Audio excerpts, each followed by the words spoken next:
The following podcast is a W2M Network original production. Visit W2Mnet.com for all of our other great podcasts, plus news, reviews, articles, and opinions from the worlds of wrestling, video games, football, and entertainment. You're listening to Wrestling to the Max. Alert, clear all channels. This is an exclusive. How you like that?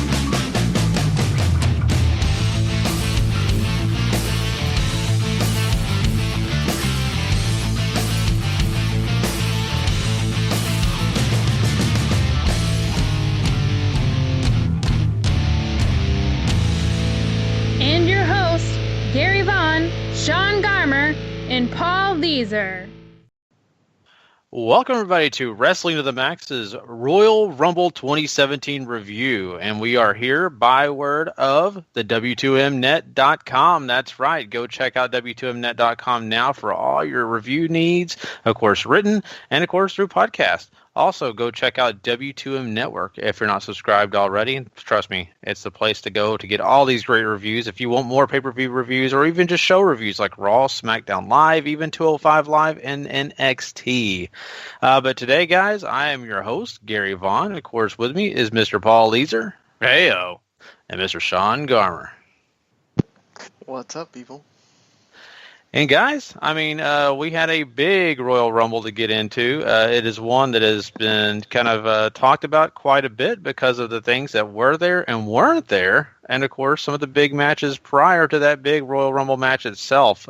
So we've got a lot to talk about. And, we were, talking beforehand, about that we were going to do this show. And, we were doing a Wrestling Unwrapped to the Max, and we've decided to kind of let those guys do what they do best, and they have their Wrestling Unwrapped show, and so we all kind of decided we were going to kind of split things up, and just the three of us now kind of do our own version of it, and that's cool. So, we used to do a different order, so I'm going to leave it up to you guys today. How do you guys feel about running to the card straight up, or do we want to do like always and start with the Rumble? How do you guys feel? What do you want to start with today? Let's just start with the more controversial thing, I think, to get it out of the way, and then we can talk about the rest of the great show that was. Okay, so we talk about the Rumble itself. Well, let's get into it. I mean, there was a great, deal of superstars that were young, that we, have not seen in the Rumble. Like, we have, of course, Ty Dillinger getting to his first appearance on a big stage. We also had, a lot of excitement because we had guys like Braun Strowman involved. Of course, we were picking him maybe as one of those favorites to win the Rumble. We had the big three and Taker, Goldberg, and, of course, Brock Lesnar. All this took place, and we had a pretty exciting Rumble. I'm not going to break down every elimination. I'm sure if you're listening to this now, you actually watched the show, and if you didn't, I'm sure any of us will get into some of the things that, we'll kind of talk about the controversy. But at the end of the day, guys, I shouldn't have said that because that's a bad word. Apparently, listeners don't like me saying at the end of the day. But what we had at the final part of the show, I know, I got to stop saying it. It's a bad habit. He didn't. Okay, I want to. He didn't say that in a bad way. He just was joking in that, man, Gary sure says at the end of the day a lot, and I said, well, I'm sure that if you go through, we all have words that we say a bunch, just because, heck, we do a ton of these shows, and Paul has stuff he says all the time, I have things I say all the time, so, I mean, no, I don't want to discourage him, because I love the fact that he was interacting with me while I was live tweeting yesterday. So I had to stop because I was doing the Soccer to the Max podcast, which you can listen to on W2 Network. Right there, our first one in the middle of the pay-per-view. But yeah, I want to encourage that. Hey, keep tweeting at us. If you have a Facebook, go join that W10 Facebook group. You can interact with all the other guys in there. So You know, Yeah. just Well, hey, I trust love the fact that we can all joke about the fact that we say a lot of things. Yeah, and that was not a knock or anything. I just think it's hilarious. I don't realize it a lot of times. The word I will say that I say a lot is true, and I need to stop that. Like everything you guys say, if I agree, I just say true, and that's just so much repetition. I do it too. I think Yeah. as hosts, you say that a lot. Like I know I say Yeah. it. I think in the football podcast a lot when you guys say something. I'm like, well, true. You know, Mhm. it doesn't matter if you have a thesaurus in front of you. You're not going to sit there and always have a different word to say every time. Exactly. So, but enough about the whole, talking about our stuff. Let's talk about the fact that we did have, different storylines involved in this whole Royal Rumble itself. Of course, you had the Sami Zayn and Braun Strowman revisit a little bit there, which was a lot of fun. Of course, we also had, Big Show face off against Braun Strowman, and there was a lot of that, fun stuff to go back and forth between those two guys. I love the fact that, the New Day was all eliminated at the same time. You had Jack Gallagher doing the whole thing with Chris Jericho, the umbrella gag. And you had some other great things, of course, like the Wyatt family involved in this. And the fact that we saw Luke Harper turn on Bray Wyatt and his, of course, the guy he hates anyway, the Viper, Randy Orton. So that was a big storyline, a part of this. We had Goldberg basically eliminate Brock Lesnar without any issues at all. A spear and a throw out, and wow, I mean, here we are. Brock Lesnar's got egg on his face twice. And of course, then we do have The Undertaker appear in great fashion, and Roman Reigns comes in this match and eliminates him. So that's a big deal. At the finality of this, though, the three guys left standing in, after all the dust has settled, is of course Bray Wyatt, Randy Orton, and Roman Reigns. And Roman Reigns takes out Bray Wyatt, and an RKO later and a toss out. Guess what? Randy Orton is your 2017 Royal Rumble sole winner. So, Paul, after all that I just said, after all the other stuff and all the things that I missed, how did you feel about this big ending? See, I enjoyed the Royal Rumble for the most part. Was it perfect? No. Was it great? No. It was very, very good. I think they did a lot of great storytelling throughout. I think most of the feuds that they had going into this got touched on. There are a few mistakes here and there, and you have a little bit of a slow middle part, but I walked away feeling pretty happy with this Rumble match, and I think I am in the vast minority in this because the internet is livid, and I get it. I was as pissed as everybody else when Reigns came out at 30, but it worked into what they want to do for Mania. Like, everything is building towards something for the most part from this match, and that's what I think I really enjoyed the most about it. Do you think people are upset about just Roman Reigns himself, which I think that is a big part of this, but also, do you feel like that there is also that disappointment of we didn't get some of the guys that we were really hoping for? It kind of makes me think about when Rey Mysterio popped up at 30, I think, and everybody was like, boo, because they wanted to see Daniel Bryan, right? Everybody wanted a Samoan, but it wasn't that Samoan. Yeah, exactly. That's pretty much it. Everybody wanted Samoa Joe, not Joe Anoa'i, the Samoan. I mean, so just that's the point. For one, I should make note that Roman Reigns did officially enter himself into the Royal Rumble on Raw. So this is not a surprise entrant, Roman Reigns. They could have decided not to have him in because he totally got whooped on that match, that was second on the show. But once that was second on the show, we all knew whoever lost was on the Rumble because the only reason you're having that match that early is because of that. So, the same reason why, AJ Styles has a rematch clause, so that's a little bit different. But still,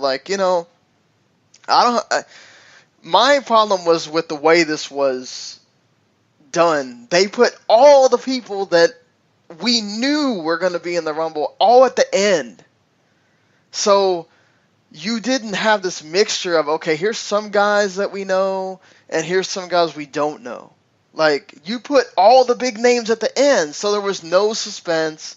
Roman was only a suspense because he totally got his ass beat in that second match, and you're going, okay, well, is he going to show up or not? You didn't know, but a lot of people probably at that point weren't thinking that he did officially enter himself into the Rumble at some point. Just, you're also not wanting Roman Reigns at 30. Anybody but Roman at that point at 30. You're just like, oh my God. I wonder how much of that pop for Orton was because he eliminated Roman Reigns, and not so much because you wanted Randy Orton to win. Because I think a lot of people aren't necessarily thinking about what we thought about when we're sitting here talking to some of the guys in our website chat or some of the guys in the group, that this is not John Cena versus Randy Orton. Bray Wyatt is now probably going to win the champion. I can't believe we're talking about Bray Wyatt winning the damn WWE Championship right now. But, Bray Wyatt will probably wind up winning the title and facing Randy Orton at WrestleMania. So, that story is now being told, and, Paul and I think, talked about this on the SmackDown review. What is the possibility of Randy Orton winning the Rumble? But it's like, they could have spread out some of the guys. I still don't understand to this day why all three of the New Day guys have to be in it. The times that we've had New Day, some of these decisions, I think a lot of people were upset. You wanted to see Kurt Angle, you wanted to see some of these. A lot have been hyped about not just Joe, but the possibility of Nakamura coming, or just other guys. And I think that's what they're mad about. They're not thinking that, look, in reality, you're not going to have 10 NXT guys come in the Rumble. Mm-hmm. You got Ty Dillinger at 10. That's the one I think everybody wanted to make sure happened. Everything else, let's be honest, that's how it is. You don't have 10 NXT. You have one NXT guy usually. You don't have 30 NXT guys come at once. And there's nothing that says Joe can't still come, because I still think, even though it is AJ versus Shane, I still think you don't want to have Shane wrestle. Why not? Joe is perfect for that. They don't have to mention TNA. They can say, oh man, we've wrestled before. We know each other. I mean, there's just so much there. They can tell a great story, but you can still have Shane involved. And so that Joe could still be coming. I just don't think you have Joe show up in a suit on NXT TakeOver if he's not coming.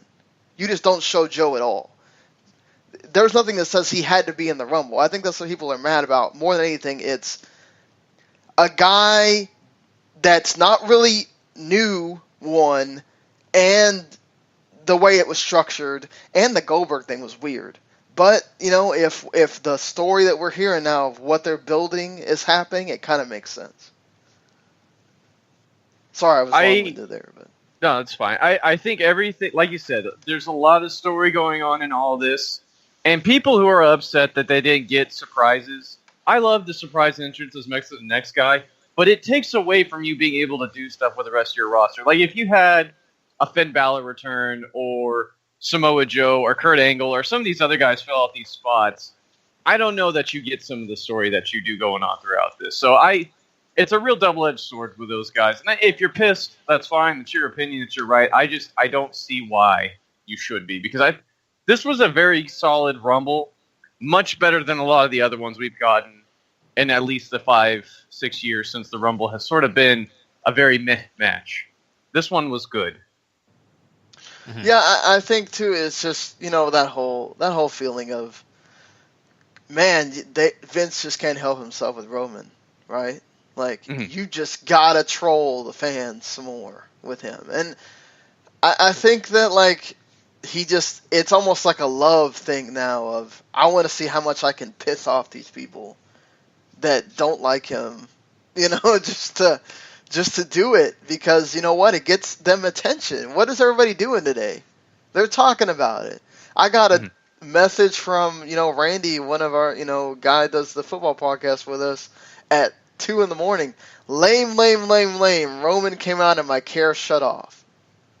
Just, so,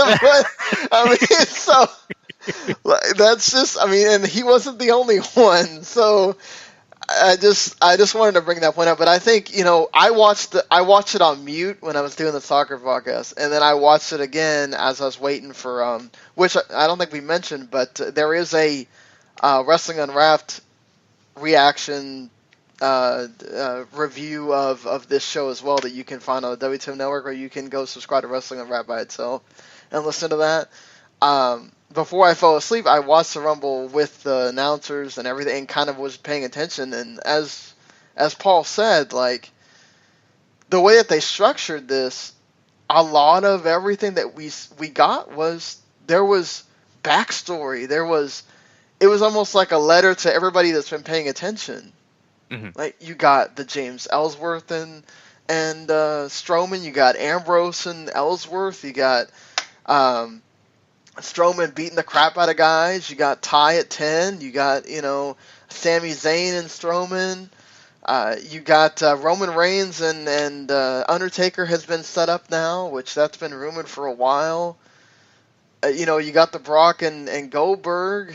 There's probably stuff, the Bray and Orton and oh my God, Harper. The crowd didn't care, but Harper turning on Wyatt. That was huge. Yeah, that's huge.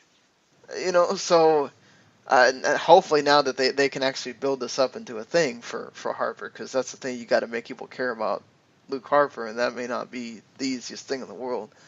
But you might actually end up getting people caring more about Bray just because he's the bigger name or whatever. But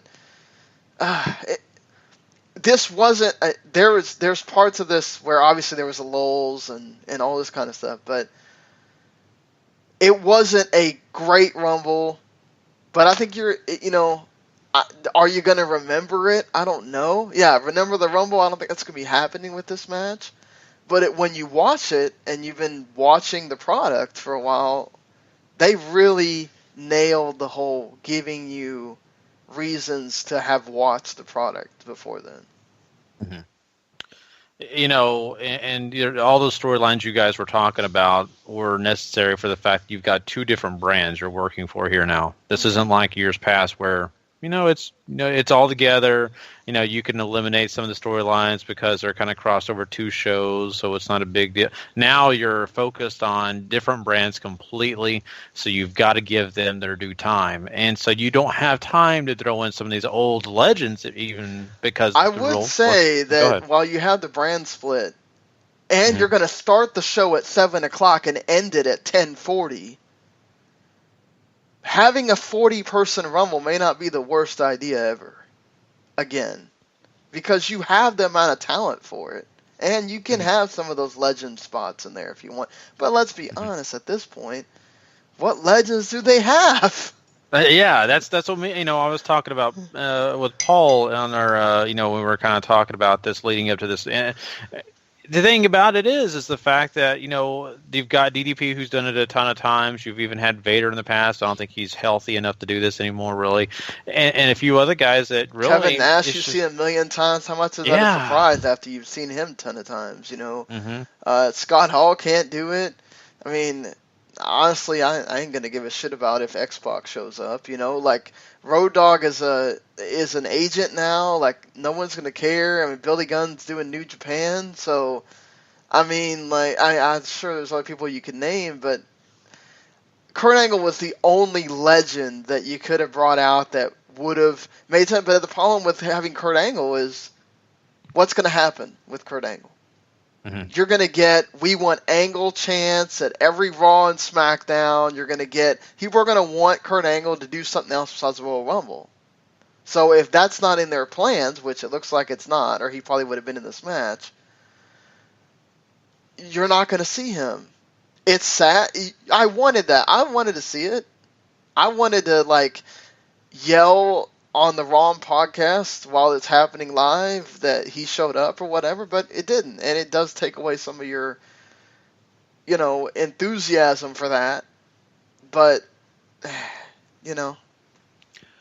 another thing about that is the fact that Kurt Angle, him alone, he's exciting. Everybody wants to see him, but like you said, Sean, you can't offer him enough what the crowd wants, right? That they're going to want him every time. Whatever brand it is, he's going to be kind of featured on, which I'm assuming Raw would be the one. You can't do it. He's not going to wrestle all the time. He's going to be basically just kind of floundering around until we do get to the Hall of Fame, unless for some reason they find something and he's able to get into a match for WrestleMania. The same reason why you had Shawn Michaels in the pre-show was because they didn't want people doing that either. Exactly. So you got a guy like that you have to kind of exclude and understand why they're excluding him. Samoa Joe, the biggest disappointment, I think, for a lot of people, including myself. I really did want to see Samoa Joe. You got to also think about the fact that this guy could have came into the Rumble, could have done some damage, and then got eliminated. But you know what? It also takes away from another show that they could have built him up, or maybe he does a run-in, or maybe Stephanie or Shane or whoever says, okay, well, this guy thinks he can do what he wants. I'll have an opponent for him. And then there you go. Samoa Joe appears. You got to spread this around, too. You can't throw all your eggs in one basket, right? The Rumble, that's where all the big debuts are going to happen. All the Christmas presents are open right now on Christmas Eve. Don't save any for Christmas Day. So I think that's what we got to think about. They're probably spreading their wealth around a little bit besides just putting it all at Rumble, and then there you go. So I think we do have to really kind of step back and understand and evaluate from that perspective and not just be all pissed because, trust me, I wanted to see it too, but I get it in a way. I definitely understand. And you guys are making some great points about this Rumble. Not the best of all time, not excellent, but it was good. I really felt like it was worthy of my time. I felt like everything had a purpose for the most part. And, sure. Do I really need to see Kalisto in the Rumble? But no, but you need guys that you can kind of just toss out, right? You need those I kind do of think that's the point. That's one of the stories they missed. Is you're going to have Kalisto, Apollo Crews, and Dolph in the Rumble. Kalisto and Apollo Crews still needed to be around when Dolph was there. Yeah. You're not going to hit on them all because they obviously had bigger plans than some really low-level storyline on SmackDown. But that's kind of one of those things you got to think about. Like, Kalisto at 3, he's nowhere near when Dolph comes out. So that's just a small, I guess, little picky thing. But, I didn't even think about the Jericho wanting to go another hour thing until they said it later in the Rumble. Like, I think he's the only guy that's ever gone 4 Rumbles where he goes an hour. So, that's pretty amazing. And, I think they wanted to build up the guys they wanted to build up. I don't know what you're going to do. I'm going to guess Braun is Roman's opponent for Fastlane. Yeah. And then I don't know what you're going to do with Braun after that. But, you have Undertaker waiting in the wings, looks like. So, I don't know how much...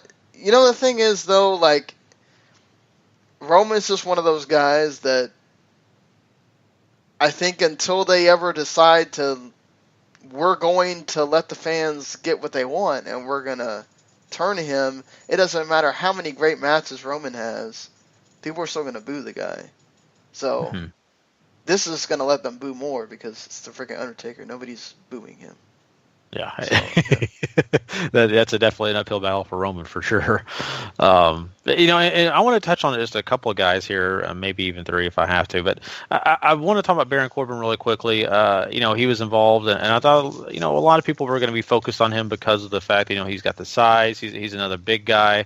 Do you guys felt like that Baron Corbin came into this match and held up the way that he needed to kind of shine? Because I think he was one of SmackDown's premier guys in this match, besides Undertaker and like that. I didn't get a lot from Baron. Like, he got the big elimination of Braun. Was it he? Yeah, he tossed out Braun, which is cool. The guy I think that stuck out the most to me was The Miz, who, God save him, took every damn big bump there after he came in, and he worked so hard in that match. Like, that's an unsung hero right there, because Miz was great in that Royal Rumble, just as far as work and everything he did. I every time the guy came into the ring, he was like fourth, third up to take a big move, and then he's dead for 5 minutes. And James Ellsworth, if you want to talk about another SmackDown guy who got murdered, they had to peel him off the mat with a freaking frying pan or something like this. Yeah, God. If he has that neck brace is never more needed than after this match. He gonna need it. But I thought that Baron was fine. I didn't think he stuck out as much as I thought he was going to outside of the Big Braun elimination, which that could be something they decide to do for Mania if you want to do some cross-promotional matches. I think a Baron versus Braun match might be worth your time. Yeah. Oh, yeah. That's true. I mean, you got two heels going against each other, but you know, you can do it. I mean, this is the land of the giants, basically. I mean, Vince loves having a match like that, just two brutes going at each other. So why not? I mean, you already kind of have that with you got the celebrity brute match with Shaq and Big Show, and then you got this match. You know, we also got. So the big storyline coming out of this now is with Kevin Owens retaining. This allows for Kevin Owens to still be champion going into Fastlane. The idea is that Goldberg eliminated Brock Lesnar so quickly because he is going to get the title match against Kevin Owens for Fastlane. And then we're going to have a Rock CM Punk situation where Goldberg is going to win, supposedly. Now, plans can change, obviously, because Vince, he always changes plans. And then it's going to be for the title, Brock and Goldberg, at WrestleMania, which would make it to where, hey, one of the titles is actually the main event. And maybe the match is going to go longer or whatever. I mean, how do you feel having Kevin Owens possibly even being squashed in a match with Goldberg for the Universal title? This is the problem with part-timers, right? Like, if he does get squashed by Goldberg, which I really hope to God they don't, but, I mean, if Brock can't do anything against him and it took The Undertaker to eliminate Goldberg, you gotta wonder what chance that Kevin Owens is actually going to have in all that. But I certainly think you could, if the plan is still to do Kevin and Jericho for the U.S. title at Mania, then you have to have some of that play into that too, and you get into the smoke and mirrors of what could make that match worthwhile, and I think that's certainly it. Yeah, and it's going to be, if this does take place that way, I think it's going to be kind of interesting too, because I think that Kevin Owens has given, a lot to what they were wanting out of a guy that's kind of had to step up, especially with Finn Balor getting hurt. It's not been perfect, but I think Kevin Owens has definitely stepped up to the plate, and I don't know if squashing him against Goldberg would be the best idea. Losing against Goldberg is not a bad idea. I mean, I think that it's believable. It's understandable. I mean, the one guy that's making Brock Lesnar look like a chump, well, of course, he should be able to beat Kevin Owens.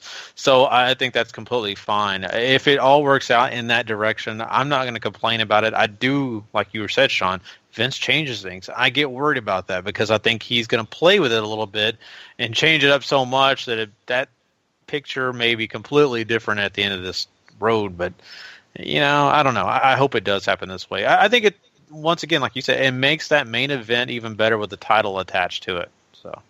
How do you feel? I mean, your boy Goldberg, Gary, being a champion. I've kind of put things aside personally from my, thought process of just Goldberg. I'm getting more into that old feel of 1998 again of, this is Goldberg. And at the Rumble, when his music happened to take place and all that, I said, why not just be happy? Why not just get excited? Because this guy was one of my guys, and the way he's working now and the way they're treating it and just the way he did in the Rumble itself. Yeah, he got the Spirit Undertaker. Spirit Undertaker? I mean, made Brock Lesnar look like a chump, like I said. And then, of course, do that, double spear, on Randy Orton and Bray Wyatt. So that was fun. It felt like the old school Goldberg was kind of back in a way, and I felt good about it. I kind of got over some of the other stupid things that I was kind of putting in place. So, yeah, I mean, like I said, I would love to see Goldberg hold the title, and just, even if it's a short run, do it, and just, I don't know. I think right now they're doing a great job with him. For a part-timer, for a guy that has not really been known as a great wrestler, they're doing a good job. It feels like the way the WCW treated him, they're kind of doing now in the WWE, and it makes sense, I just hope his son keeps his shirt on if he wins the title. Please, God. Yeah, he had his moment in the sun. Let's just stay away from all that, okay? But Yeah. So, we'll be talking about these future, plans and all that, and of course, our, regular Well, W2Ms. I mean, what do you think about Paul? I mean, I can't believe we're sitting here talking about Bray Wyatt could be WWE champion. Amazing. This is the one thing I was okay with letting Randy win the match for, right? Because that story we talk about all the time on the SmackDown review show that me and Sean do, and sometimes Gary. We talk about how great that feud is every week. You get something new. It's progressively. I think it's the most interesting thing on that show. And now that you have a change at the top outside of AJ Styles, we'll see what we get going towards Elimination Chamber, where you have to work all this in, but. It is compelling and certainly worth. I don't know if you have to do, I think, a lot to make people believe that Bray is going to win that match. But I certainly think that Bray and all that feud does deserve a big spotlight, and there's no bigger spotlight than the World Heavyweight Championship match. What do you think, Gary? Man, so happy if that happens. I'm already tearing up, so that's why I couldn't speak. Bray Wyatt as the WWE champion. Oh my God. It would be in a way a dream come true. And the reason I say that is because every guy needs that really big point in his career, a star to show that he is worthy of being at that level. I think Bray Wyatt's been ready for a little while now, and they just have not got there. But if they can get him in that position, and for him to beat a guy like Randy Orton, because I look at Randy Orton, let's take this in the NFL terms. I look at Randy Orton as that guy of a Drew Brees or, a guy with that big veteran name, the guy that you can depend on no matter what. He's great in the ring. He's got all the charisma. He is just the guy. And for, really honestly, Bray Wyatt, a guy that has been kind of an underdog in a way, if you want to say it that way, when it comes to booking terms, for him to defeat a guy like that, a major star, it's a big deal. It's important. It makes me feel good about Bray Wyatt. And I think apparently to some fans who are not on the Bray Wyatt train, I think their eyes will open a little bit more to seeing how for him to win a big match like Elimination Chamber. That's going to be important. I mean, I'm going to guess that you're going to get AJ Cena. I don't know why Orton would need to be in that match, but oh, are we talking about that? I thought we were talking about down the line. So are we talking about him winning Elimination Chamber to win the title? He wins that Elimination Chamber for the title. Yeah, and then if he wins, then that means Orton would, if he gets to pick, he would choose to face Bray, I would think, and that's when you do the turn. I don't think they're doing the picking thing. I think it's basically known that whoever's brand of guy won, you're going for your title. See, they never announced anything. I would have loved some clarity. WWE, they're not great on clarity all the time. Yeah, we're talking about, though, a singles match eventually for Bray Wyatt and Randy Orton, right? Yeah, and I think what's cool is I don't think it's the total, because of how WrestleMania is, right? It's not that, this is the end. A lot of times it's the beginning. So they could have Bray win and keep the title, and, maybe that's when Rowan comes back, or maybe Harper freaking does a double turn, or Harper just screws Orton just to be an asshole, or whatever. They could do a ton of things. That's why, like Paul said, that storyline is interesting. Because now you got to see what's Luke Harper going to do here. How's he going to get... I'm sure he's going to be in that Elimination Chamber, probably. Mm-hmm. There's a lot of things they can do here, which is interesting. Mm-hmm.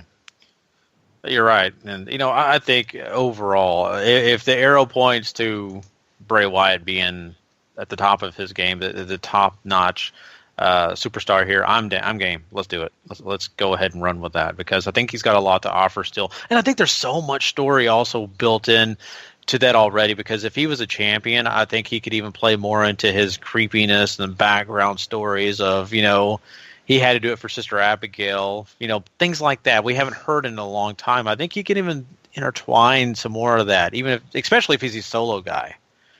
I think some of the other storyline and the family around him is kind of taken away from that, because now we've got guys like Luke Harper and, of course, Randy Orton in the forefront, whereas we're in the past, all the Wyatt family were in the background. They were just kind of pawns. So But yeah, I mean, I know there's a lot of other things we're going to talk about. We still need to talk about the rest of this card. Go ahead. I would say that it kind of. I do kind of wonder how much Ty is going to do on the main roster now, though. Like, are they going to do this like Brian, where if the 10 thing really takes off past this pay-per-view, which you had a lot of the crowd doing that, but it doesn't mean that, again, when you go into the middle of nowhere, that they're going to be doing that, right? So are they going to judge it based on how popular the 10 thing gets, or is he just going to be, are we going to get a Ty Dillinger and Jack Gallagher match of who can be the most wacky? I obviously depends on where they put Ty as far as brand goes. I think he's got, like I said, every time we're going to talk about people coming up, I'm going to want him on SmackDown. But if you put Ty on SmackDown, they have a thing going with Ziggler already where he's having a thing with all these young guys on the roster. You could throw Ty in there and see what happens. Obviously, Raw's a bit of an open wasteland, in my opinion. So wherever you decide to throw him, you got to make sure you have something big if you want him to catch on. Because we got to get out of the mindset that the NXT hype is only going to get you so far. The WWE also has to do their equal share in making sure they put these guys in a place where they're going to succeed right off the bat. And a lot of times they don't always do that. Mm-hmm. Yeah, we've seen the struggle with even some of the biggest NXT stars like Bayley. Trying to win over that WWE crowd compared to the NXT crowd who love her to death. But yeah, I mean, there's lots, of those guys that we're going to be interested in talking about. And one guy, before I know we get out of the Rumble talk, I do want to mention really quick is Sami Zayn. We haven't even really talked about him in this entire Rumble, but man, he survived quite a while. He was my pick. I had it come down to one. I picked Sami Zayn, and for a long time there, I thought, man, he's going to do it. I was so happy. And then towards the end, he did go out. But I was really excited about him. But I mean, it speaks to me volumes that he was able to battle in this, and they kept him around. He kind of reminded me of the Miz. He took some of the biggest bumps and just put a lot of work into that match. Yeah, I thought Sammy was great and all that. They tied into the Braun thing very well. I think for a long time there, Sammy hung in for a while. And granted, he sort of, became one of those guys who was just feeding off the fodder of guys who were coming on into the match. But I certainly think you have a lot to work with going into Raw tonight if you want to talk about how long he lasted and possibly trying to work some more into whatever else they got going for him. Because they clearly want to do something with him. It's just, what is all of that going to be is the question. Mm-hmm. Yeah, very true. So let's go ahead and jump into the rest of this card. I mean, we have a lot more to really get into, and we already talked about it a little bit. So I think we should kind of start with this match. We kind of already laid some of the maybe future foundation for it, but we did have the Universal title up for grabs. Kevin Owens walks into the match against Roman Reigns, and Chris Jericho, of course, suspended above the ring in the shark cage. And this was also a no disqualification match. So anything really went. I mean, it was just up to these two guys to find out who the final victor was. And I think they did a good job of using everything at their disposal. They were using the chairs, of course, using even the tables and, the announce tables. And just, man, I mean, they really went all over the place. And I thought they had a pretty awesome, bout here. I love the fact that we had the brass knuckles come into play. I haven't seen those in a while. It kind of made me think of William Regal. And, just everything about this, to me, had a really good feel. I thought it was really well done. I thought Roman Reigns really put in a lot of hard work in this one. And I think Kevin Owens, just at the end of the day, was able to shine. Even throwing a Stone Cold Stunner in there. Even though Stone Cold himself wasn't really impressed, tweeted out that, he needs to put a little stink on it. But I still thought it was fine. But at this point now, we still have Kevin Owens as the Universal Champion, and no one else got involved. Seth Rollins was banned from this show, was not allowed on this show, so he did not appear to help Roman Reigns. Jericho didn't ever get out of the cage. How do you feel about this entire thing with Kevin Owens walking away champion? I loved this match, first of all. They worked so well. There's the hatred that they have for each other, which I think they played off very well. The stipulation, they worked to perfection. Like the pile of chairs was just painful looking, and everything else they really worked in very well. We talked about how well the Rumble did or didn't tie things in. Obviously, having Roman and Braun on completely opposite ends of the injury spectrum didn't really help keep the heat going on all of this, but I'm sure this is going to get touched on a lot on Raw, is the Braun Strowman interference. And, I mean, certainly that's a big aspect in all this, but Kevin Owens walking away and continuing to do whatever he's going to do with Jericho going towards Fastlane and WrestleMania is going to be such a fun run. Jericho dropping the Nux for Owens to use was a nice little touch, and even having Stephanie calling it in the later segment of saying that the shark cage really didn't do anything. Well, shocker, right? I mean, you have a guy that's just hanging out above the ring. He can still drop things. Like, let's use our brain, people. Yeah. Sean, how did you feel about that? Yeah, I mean, this was I don't think that WWE has ever had a great, like, combo of matches that they had. Of title matches that they had, like they had on the show. Of your two major titles, singles titles, deliver tremendous matches. I mean, this was they took that no DQ thing to the hilt, and you had tables crashing everywhere, and those guys just beat the tar out of each other, and then, you had Jericho get involved with the brass knucks, which was great. Roman kicking out of everything, which is, Roman's gimmick at this point. And it just to piss off the crowd, and to, because he's super Roman. That's just what he is, until he finally went down, and you're almost shocked because I don't think anybody thought Kevin Owens was... I think there were people that obviously did, but I think the crowd by large figured, okay, this is Roman winning, and then Kevin Owens winds up retaining. It carries on, but this was a great match, and if you didn't, that's the thing. If you didn't like the Rumble match, fine, but you can't complain about the rest of the show. It was all fire. Mm-hmm. Yeah, and you know what? And this was, of course, if you want to go in sequential order, this was the second match of the night, and to have a match like this put in play, pretty quickly, close to the start of the show, was exciting. It really got you pumped up, and it didn't wear the crowd out, because it was earlier in the show compared to the Rumble. So that was the nice thing about this, and I think a lot of the fans in attendance were just enjoying every bit of this because it was everywhere. It wasn't just one spot. It was even in the crowd, and we got a chance to see even I think the Japanese announce table, which was awesome. So it was just really, really cool to just get this type of match and really have all the emotion and the passion and all the weapons, everything involved. I mean, I thought they did a great job here. Universal Championship, actually, to me, it looked like it was, pretty important because these two guys were willing to give up everything to win it. So I liked it. I thought it was really well done. Let's talk about the Cruiserweight Championship match, though. This was when Rich Swann was coming in against Adrian Neville. Or just Neville, sorry. Not supposed to say the Adrian part. But, at the end of the day, I'm going to say that again. I think that we had a pretty solid match here. I don't know. I mean, I thought it was really well done, guys, but I don't know if it was anything that I wouldn't expect to see on 205 Live, personally. I thought they put a little extra, but I don't know. How do you feel about it, Paul? I mean, I wasn't just so overly crazy thrilled with it, but I think they did a good job of showcasing Neville was going to be a Punisher and Rich Swann was going to give it all.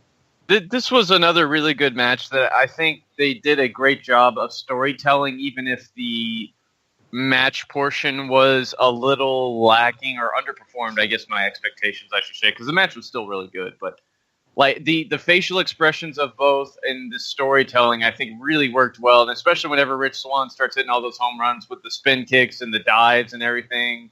It really looked like they were about to work up to that finish until they slowed it back down and got to where they did. But I enjoyed the match. It had the right outcome. Neville's the hot hand within the division, and I mean, ultimately, this is about as good a main event as good a match as you get in the main event of 205 Live. But I don't think there's anything wrong with that. And hopefully, at least hopefully somebody out there got intrigued by all this and decides to check out 205 Live, because it really is it's a good show. It really is. Yeah, this was their biggest match of 205 Live. I don't know. I wonder, watching this back, I think the match that we watched on 205 Live hour before this might have been just a little bit better, but this was still really, really good. You had the story here. So I enjoyed this, and you got now it's Neville's time to shine. Let's see what they do with Neville being the champion. He gets to proclaim he's king of the cruiserweights. Tozawa's coming next week. You got other guys coming, and you've got guys that are there. This is going to be really interesting, who they decide to be the person that topples Neville, and how long is he going to be champion.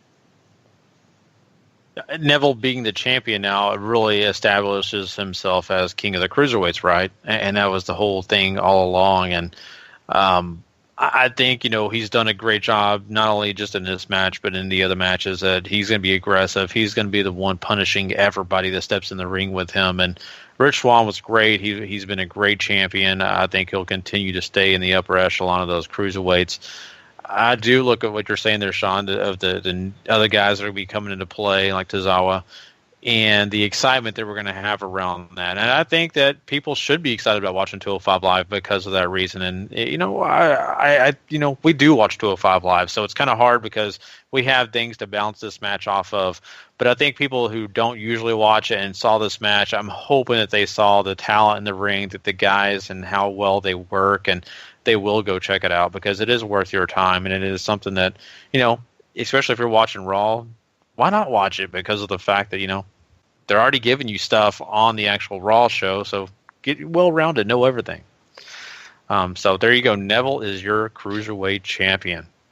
Let's kind of, talk about another big championship, the Women's Championship here on the first part of the Royal Rumble, which actually was, the opening match, and we had Charlotte take down the championship, where she comes down and faces Bayley, somebody that I think we're all kind of looking forward to seeing what she's going to do in the future.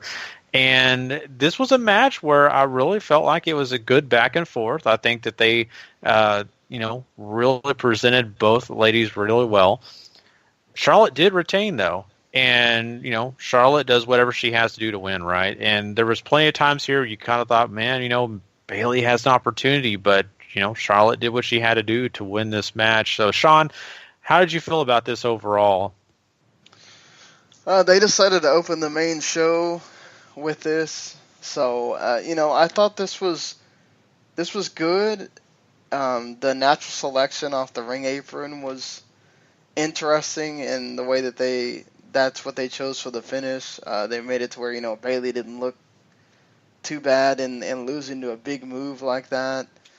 I think we all knew Charlotte's going to win here because it's pay-per-view, right? And I think I've said it, and I think we've all, at one point or another, I think we've all said it, and other people have said it, that if you're going to break Charlotte's pay-per-view streak, it makes sense for it to be a WrestleMania. Whether it's in a 4-way or whether it's Bayley again or whatever it is, whoever's going to beat Charlotte, it's going to be there because it's going to mean the most. I thought this was fine. It was a little rough at the beginning, and this isn't the only match I'll say that about as we keep going, but certainly it worked out okay. I think I don't think it did what I was expecting it to, right? Because Sasha pretty much puts Bayley down in the most vicious way possible with the natural selection on the apron to make sure she stays down, but I still never got the feeling or the expectation that Bayley was ever in the fight to actually, she was never close to winning and never really got there. So I question that because I think they really need Bayley to start looking like a competitor. And maybe that's just me having some wishful thinking and being a fan of Bayley's work, but I never got the feeling or anything like that Bayley had a shot in hell of walking away with that championship. It's kind of funny, and, I look at this whole thing in general, and I think to myself, this match leading up to it had some good promos, but really it never had the big fight feel, if I can say it that way, because as much as I think we were interested in seeing what was going to happen, I don't think anybody walked into this saying, oh man, let's get this thing going. I can't wait.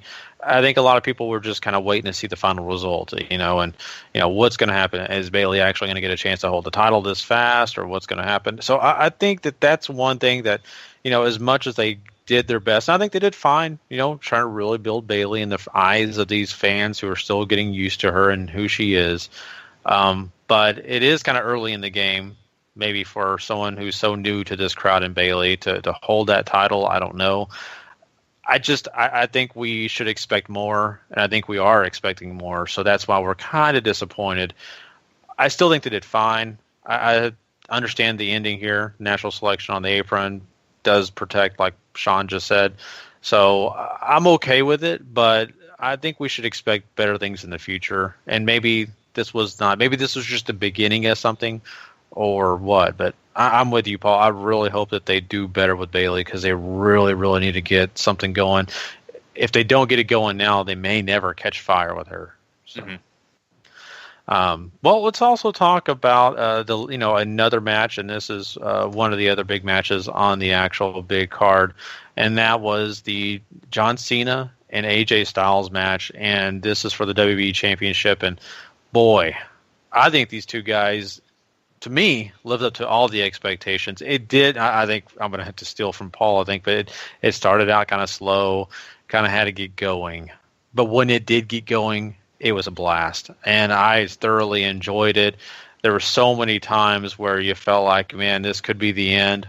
But, I think it was the AA off the I ring. want to make this Go point ahead. because I don't think I talked about it on the regular shows at all, and I didn't do the show with you guys on Friday. But Dave, Meltzer has said that WWE obviously knows that the hype that Okada Omega got, and they wanted to be able to beat that match. And I think that this was sort of their attempt at trying to do that. And I mean, obviously the internet's done what they're doing, but I mean, even Mr. Okada came out and had his thoughts about this match or whatever. But yeah, it's going to start out slow because they know they're going long, and they're not going to sit there and kill each other at the beginning, because that's what you do. You have to build up the match. It's not always going to be bang bang, action from blow to blow, whatever. So, and they also kept this in the ring. It wasn't, you already had the match where you had the tables and everything else, right? So they had a different strategy that they had to do here, and I think that's why you kind of had to have some of the more, you still had some of the WWE isms of we're going to kick out a bazillion finishers, but, this was, I thought, great. It's a tremendous match. It's the match I most enjoyed out of the entire show. I don't think it beats Okada and Omega or whatever, but, this is WWE's, match of the year for me right now. Yeah.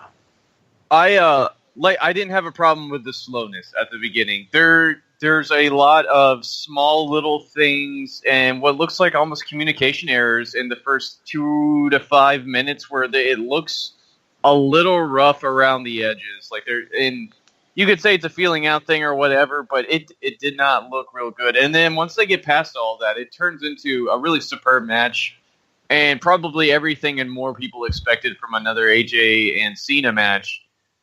I greatly enjoyed this. Like Sean just said, it's not Okada Omega level, because when you have people on the internet talking about transcending the star rating that's been around forever, that's certainly something to think about. I don't think this does that. It's still an incredible match, right? I mean, it's taking nothing away from the effort these guys put in, the work, the flow of the match, everything else was awesome. And I mean, Cena, congrats on the 16, championship win there and tying Ric Flair and everything, but maybe AJ Styles' best performance today, and that's saying something as far as his WWE run, because anytime he's on pay-per-view, he's freaking stellar. But this, I think, might be the best match he's had so far in his WWE career by a long shot. Yeah, I love the way that they did finish. I know it's two AAs in a row, but I just love the way they worked that, the way they did that to really just put the final nail in this, and I think it looked good. I was really questioning how they were going to end it. I think that all the hype and all that coming into this was really well done too, and I think it did live up to expectations. It was just an excellent match all the way around. I think it's big dreaming for WWE to believe that they were going to match Okada and Omega, only because John Cena, as good of a wrestler as he is, and the things that he does, he's not built to have the exact kind of match that those two guys had. Right? He's this big, muscular guy, but he's just not that type of wrestler.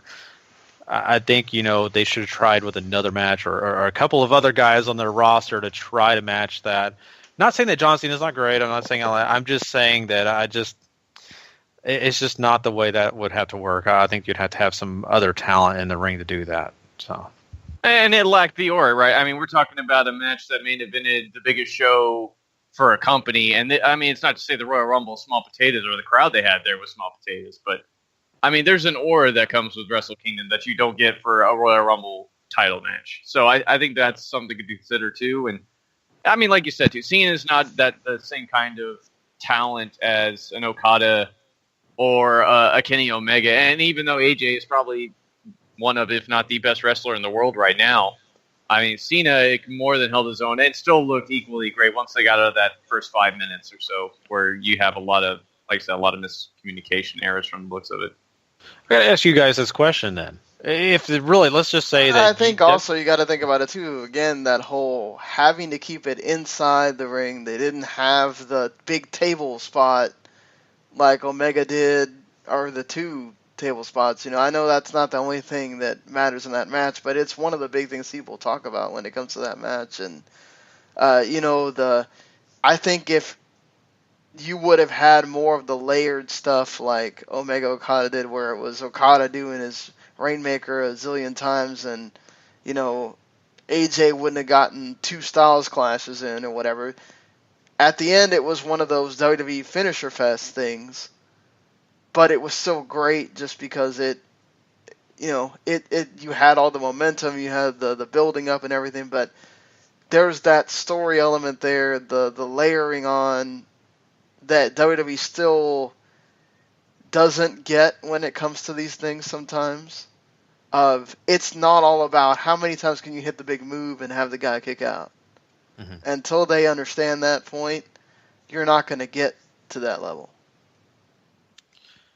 Well, let's just say that they allow some guys to put something together. What 2 guys on the WWE roster could get in the ring and match Omega and what Okada did? I think one of them has to be AJ. Yeah, I mean AJ for sure. I'm trying to think who you put on the other side of that ring that's feasible right now in your brand split, and I don't think that exists. Mm-hmm. Well, even if you did cross promotional for Mania, it doesn't. You look at the other guys that are great ring workers in there, like Seth Rollins, Kevin Owens. We know there are guys in there that have experience working with each other and that are great wrestlers, and they could certainly do it. It's just, there's a way WWE structures matches that I don't want to say this as rude because there is something to pop music, but it's very bubblegum pop, right? It's something that's easily digestible that you can take in and really watch. And if you do watch closely, then there's other stuff in there, like in the Styles match.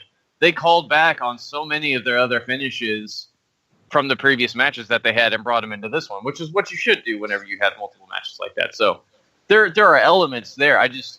The way WWE does structure their matches, it does hold them back a little bit, but that's not to say it's a bad thing. It's something they have to create and keep open so that the most amount of people that come to those shows enjoy. Because there's no way that was 50,000 smarts in there last night. It's just no way. No, there's not. I mean, you had kids in there. I mean, Angel was talking about there was casual fans that were booing Roman. I mean, so, I think honestly, it's just, I don't think you should really be going into a match going, I want to top this Like, that is the main objective of this match, right? Like, that's not what Vince should be telling them. If they themselves, Cena and AJ get together and go, man, what can we do to even get close to that, or whatever. I think, if Cena and AJ had a shot, I think they could definitely get into, like, those top tier, like, Okada Tanahashi matches or whatever. But, I wonder if maybe you let AJ and Nakamura have another shot at trying to get better than their match, for one, at Wrestle Kingdom, and then going from there, you never know, too. Yeah. And, it's so unfair, too, to also ask, guys that are working under a certain umbrella to match something that's not under that umbrella, right? So, I mean, this is just fantasy booking, and I'm not really huge on that, but, I mean, I was kind of thinking about that myself. If that was going to be taking place, how can we get to that point? And, may be able to be feasible, but also can be very unlikely to be in that same vein, so... well, of course, congratulations to John Cena once again. I mean, that's a big deal. 16 championships, matching Ric Flair. That's going to be something that'll be a huge milestone to show one day. Well, let's go ahead and, that pretty much rounds out the main part of this show. We have some of the pre-show matches. I don't know if you guys watched it. Did both of you guys get a chance to check out the pre-show? Yes. I did not get to watch the pre-show in the end. I had to do stuff. Okay. But, well, you can comment still. I know some of these matches, like, I was surprised that Nia just whooped Sasha the way she did. Yeah, let's talk about that, because Nia Jax did pretty much make, short, make it just a giant short match of nothing. I mean, Sasha got a little bit of offense there, but really it was about her not being over her knee injury. So, I mean, I don't know. I mean, I don't really think it makes Sasha look terrible because of the knee injury thing, but I guess it's for Nia Jax. I don't know.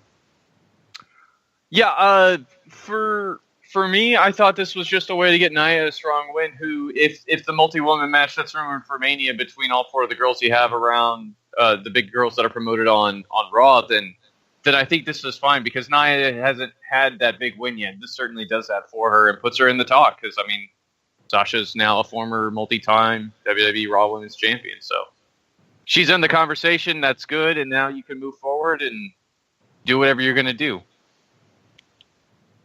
Sean, are you at all concerned about the Sasha Banks thing? The fact that she's kind of floundering around? You had a story there with the leg, right? Mm-hmm. So, I mean, they did. I mean, this is all about making Nia look strong. Like, Nia is the Braun Strowman of the women's division right now. So that's what they're going to do with her until there's a reason to have her really get beat decisively without something else happening, or other people being involved or whatever. Then that's what they're going to do. I mean, yeah, Nia's been beat on NXT, but this is a different animal here, and I think that's the point. They want all these people to have a claim to being able to be in that match, and that's totally fine. Yeah, and I'm really looking forward to seeing, how far they really do go with Nia Jax, because she is being dominant. She's giving off the aura that she is going to be almost impossible to beat. So I think that's good for her for sure. And like you said, Sasha Banks will be fine. We'll move on, down the line until she. I mean, gets over I the do knee. wonder if, again, it's like that whole thing, right, that we talk about. That Mm-hmm. I wonder if Vince maybe isn't high on Sasha as much as other people. And I mean, let's give Charlotte credit where it's due. I mean, she's got her character down. She is, she's been the best at, I mean, she's obviously been the one given the most opportunities, but she's been the best at promos for the women. She's really taken it and run with it as far as just everything that's working for Charlotte. And, that same guy that was talking about Gary with the joke about what he says all the time, he also made the point of, in the short time that Charlotte has been around, and not, even though she does have, the Flair genes, not like, coming from the indies and all this other stuff, to really have it down, maybe she needs to still work on the wrestling part, but the other stuff, which matters more for WWE, she's got that. So they're going to put a lot of stock in Charlotte, I think, right now. Whereas I think Sasha, with how she risks herself, and I think they do worry sometimes about if she's going to get hurt, and she's going to get hurt to the point where she's not going to come back for a while. Do they want to invest in that, where they have someone that's dependable like Charlotte who can carry your brand for the women and have almost anybody face her and people will watch it? Mm-hmm. Yeah, it's something that I think we'd get to look at for sure. There was another women's match on this card, this pre-show, and that, of course, was a 6-women tag, and that was between Nikki Bella alongside of Naomi and, of course, Becky Lynch. Then on the other side, you have Natalya, Mickie James, and Alexa Bliss. And this one was okay. I think you got kind of what you would get out of a normal 6-person tag. So I don't know, Paul. I mean, we do have, I guess, the big story here of Naomi pins Alexa Bliss again. I mean, that could be something to look into the future for. Yeah, I think the point of this was to highlight all the things you have going on SmackDown, right? So it moves Naomi into the title picture with Alexa Bliss. You have you now have Becky Lynch sort of stepping away from that to deal with Mickie James, and then you still have Nikki and Natty who took each other out and just beat the bejesus out of each other once again. I'm really starting to enjoy this. And I thought it worked on every single level that they went for, and that's what counts. That's exactly what I thought of for this match going in. Was this is built for Naomi to get the pin on Alexa Bliss, so that because it's the only storyline that wasn't already had something built in, right? So you have that, so that now Becky can fully transition over to Mickie James, and the Nikki and the Natalya stuff continues, and let's see how they figure this out when it comes to WrestleMania. Are we getting multiple? Are we going to use the pre-show for some of these women's matches, and one of them gets to be on the main card along with, whatever they're going to do on the Raw side, or are they going to simmer some of these down and they're only going to choose one, or whatever? We still got a pay-per-view between then, but still, this is a interesting way to go about these things. Yeah, and I think it was a smart way too, because you get so many feuds compacted in one match, and it was important. So let's talk about the last match that we really do have to talk about, and that is the Tag Team Championship match, which included Cesaro and Sheamus, and they faced off against Gallows and Anderson. And I think, this is pretty much your fanfare tag match that we've kind of seen these guys have in the past. And, of course, you had 2 referees to make sure this all went down correctly, no missed calls, no cheating, all that great stuff. Well, guess what? Sheamus knocks out one of those referees with a bro kick, and then he is, of course, tossed over. So Cesaro comes in for the save, but Anderson, I believe it was, rolls him up for the 1, 2, 3, and now you have new tag team champions over there on Raw with Gallows and Anderson. And I mean, this is something I really felt like was important, and it should happen, and it did. How did you guys think about it? What did you think? I thought this was a really solid match, right? You had both teams work very well with each other. You get a lot of the hallmarks, I think, of what you wanted out of this, which was a lot of big hits, and you end up with the championships around Gallows and Anderson, and this is sort of still open to continue on if they want, even though the interaction between Sheamus and Cesaro in the Rumble match makes it seem like that might be done, and if that gets a spotlight on WrestleMania, I'm all for that, because those guys are so good at just wrestling each other and everything. So I like good move, I think, to move the belts on to Anderson and Gallows. Hopefully this can help legitimize them and make them into more of a threat, and they can use the spotlight that they're going to get from being the champs, which is all really, I think those belts really tell you, is that these are the guys who are being spotlighted, and in the tag division, maybe not the best or are on top of their game like some of the other ones are. Yeah, certainly. The match was what it was. I'm just happy for Anderson and Gallows that they finally got their titles. Now everybody that's, came from New Japan has had championships, And let's see what happens with Anderson and Gallus as far as how long they get to keep them, and if this, means anything as far as has the company kind of turned the corner on them. But I'm just excited for them. I mean, so much stuff we've said about, oh man, they're just wasting these guys. They have an opportunity here, and they finally get it. It could mean absolutely nothing, but it's still cool for them. Yeah, and I think at the end of the day, this spells out someone's getting fired, and that person is Mick Foley. You know why I say that is because of the fact that not only did someone win in the Rumble that wasn't on Raw, which was Randy Orton, he's on SmackDown, but also the tag team that he put together.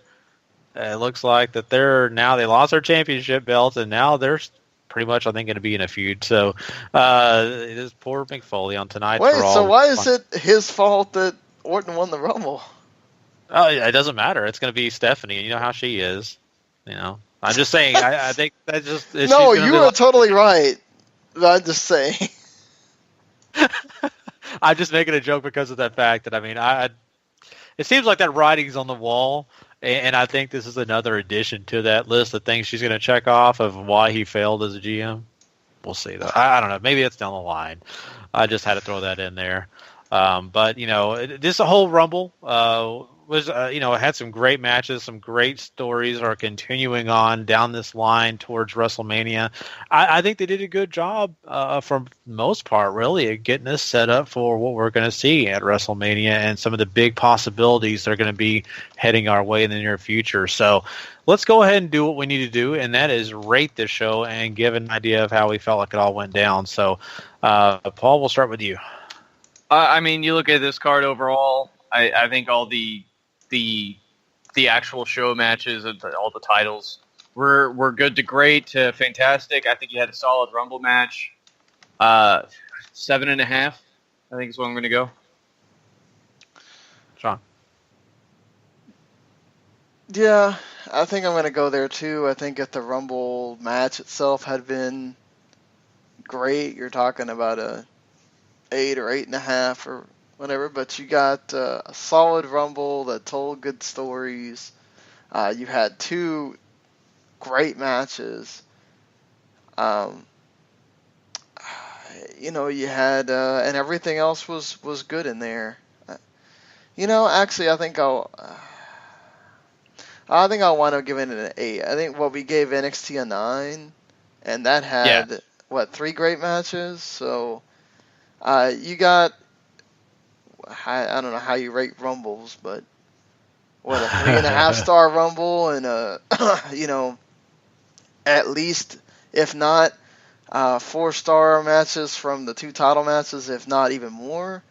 And then you got some other good stuff in there too, and they really tried to compete with that NXT show, and I think they delivered just as much as the NXT show did. So,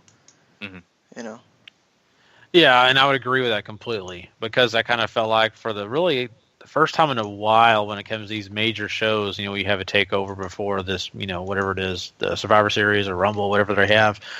I think both shows ended up being really well done, and the main roster didn't look like they were kind of, trailing behind the great show that NXT had the night before. So that was exciting.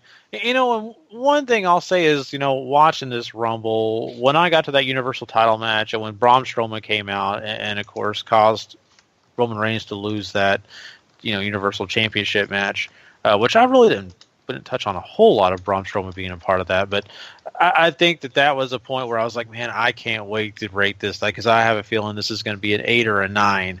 And, I think they had some great matches in it, and I gave NXT TakeOver an 8. And so it's fair for me I have to rate this one a little bit less. I think it was definitely, like Sean said, 2 4-star matches, maybe even more if you really want to get into some of those when it comes to the Universal and WWE Championship matches. But the Rumble was good at best, 3 stars for me probably. So I'm going to go ahead and go with a 7. I think it was a good show overall, but I don't think it was overwhelmingly great. I don't think that I came out of this feeling like, man, there's so much to talk about. There was a lot of talk about, but it wasn't about how each match was so great. It was just about the storylines that are heading forward, right? So that's the kind of why I'm stuck at a 7. I think overall, though, it was a really good show, and it was something that, we'll probably talk about, but I don't think you're going to be looking back at 2017's Royal Rumble and saying, man, that pay-per-view was just amazing. I don't know about that. I mean, there's been Royal Rumble shows where we're talking about at least one great match that happened at that show. I think last year, too, there was a great match in there. So that's one good thing about these Rumbles lately. Ever since you had the Bray Wyatt and Daniel Bryan match, there's been at least one great match you're talking about. And when you can get more than one, I mean, that's tremendous. And let's be honest, so how many of these Royal Rumble, like the match itself, do we sit there and remember the actual Royal Rumble, right? We remember the ending. And I think 92 is probably the only one that we all remember, like, a lot of the match. And we say, oh, my God, that was great from start to finish. And everything about Flair and whatever. Maybe some of the other ones with Stone Cold or whatnot. But what you're remembering mainly is the ending. Right, and I think that's what happens. People get stuck on that ending because it's a 1 hour match. It's a guaranteed 1 hour match, and that's what sours you on it. But at the end of the day, if you look at the show as a whole, it was great, and that's what matters. Yeah, like I said, overall, it was good, but it wasn't excellent, and that's my point. That's my only thought. I mean, there were 2 great matches on this that we'll look back and talk about probably plenty of times. So I'm saying we're not talking about 3 or 4.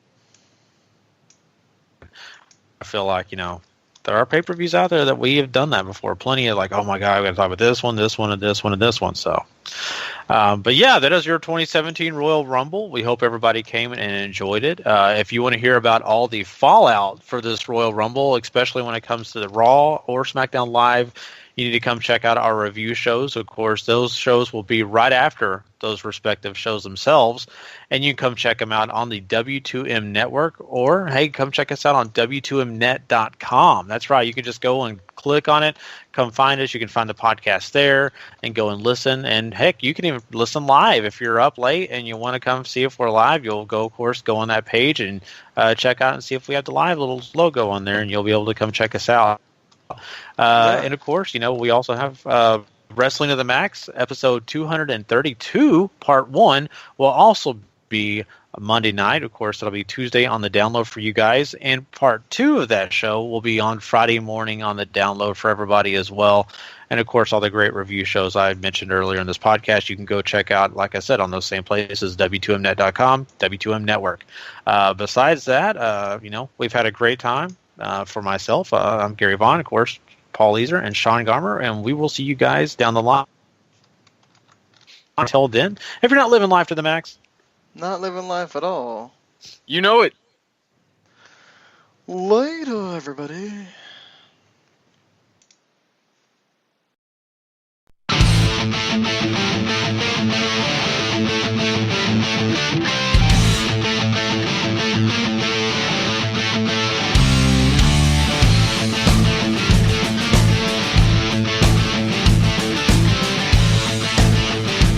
The following podcast is a W2M Network original production. Visit W2Mnet.com for all of our other great podcasts, plus news, reviews, articles, and opinions from the worlds of wrestling, video games, football, and entertainment.